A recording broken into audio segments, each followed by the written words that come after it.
Vida, um breve intervalo. Vivemos num recorte de espaço-tempo no universo. Vivemos num sistema solar que nos abriga. Também vivemos num pequeno recorte de tempo. Ora, o universo é um senhorzinho bem vivido, tem muitos anos e tem muito a passar ainda, por sinal. É nesse breve intervalo que vivemos, no espaço-tempo. Daqui a alguns anos o Sol vai inflar a ponto de engolir a Terra, mas pode ficar tranquilo. Isso vai acontecer daqui a bilhões de anos. Mas tem outro tipo de recorte que dá pra gente fazer. O recorte da vida. A gente nasce, cresce e morre. Tá, beleza. Tem muita coisa no meio disso. Primeiro beijo, se apaixonar, emprego, comprar o que você almeja, perder entes queridos, gargalhadas sem fim com os amigos, quebrar a perna, ir ao dentista, lavar a louça, tocar violão e por aí vai. Mas pensa comigo. Quando a gente fala que nasce, cresce e morre, a gente pensa na morte, certo? Você viveu várias coisas e no fim vai partir para um plano diferente, viver uma vida eterna.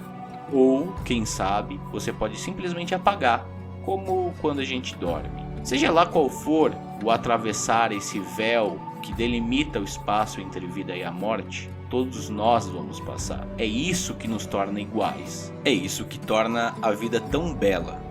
Quem sabe seja isso que torne a vida em vida.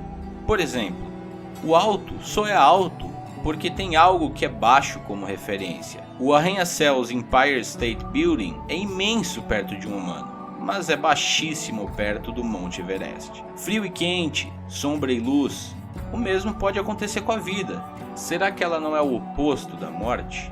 Na verdade, eu me pergunto, o que é morte? Você já pensou que antes de você nascer, existiu inúmeras coisas que você não presenciou? Dá pra chamar esse período anterior à sua vida de morte? Digo, você não existia, então não tem como você ter morrido. A morte não seria um retorno a esse estado de não existência? Existe a possibilidade de nós existirmos de outra maneira, por exemplo, como energia? Podemos ter existido dessa maneira antes de nascer. Será que então a gente não apenas retorna a esse mesmo estado depois da morte? Ou melhor, vamos fazer um outro recorte. O que é a vida? Onde ela começa e onde ela acaba? Por exemplo, um átomo é um ser vivo? Eu diria que não. Uma molécula é um ser vivo? Eu também diria que não. Duas moléculas de hidrogênio e uma de oxigênio não são vida. Água não é vida. Uma célula é vida? Eu diria que sim. Uma única célula é a união de várias moléculas. Por exemplo, existe carbono em cada célula. DNA é uma molécula. Como que um aglomerado de coisas não vivas formam uma coisa viva? Isso me intriga. Um aglomerado de células forma um tecido, órgão, ossos que compõem o ser humano. Um humano é um ser vivo. Um conjunto de humanos é um ser vivo? Digo, um grupo social? O grupo família é um ser vivo? Uma sociedade é um ser vivo? A Terra é um ser vivo? São essas as perguntas que eu me faço. O que eu quero deixar aqui é, em que momento que a gente pode considerar algo como vida ou não vida? Veja bem, eu nem coloquei bactérias, micróbios e vírus na jogada. Me daria uma grande confusão. Mas vamos pegar outro caminho, vamos tentar fazer outro recorte. O que é vivo? É o que tem autonomia de decisão? Uma barata, um guaxinim, uma bactéria e uma planta têm autonomia de decisão? Têm liberdade, livre-arbítrio? Elas escolhem suas ações? Só pegando o exemplo da planta, ela não parece decidir muita coisa, né? Ela age a princípio por reações do ambiente. É complicado, né? Eu tô tentando fazer perguntas aqui só, tá bom? Tentando emaranhar mais ainda esse pensamento, vamos focar somente em nós, os humanos. Um casal quer ter filhos. Um espermatozoide é vida? Bom, se você considerou que célula é vida, faz sentido o espermatozoide ser vida. Mas aí outra pergunta, o espermatozoide é um ser humano?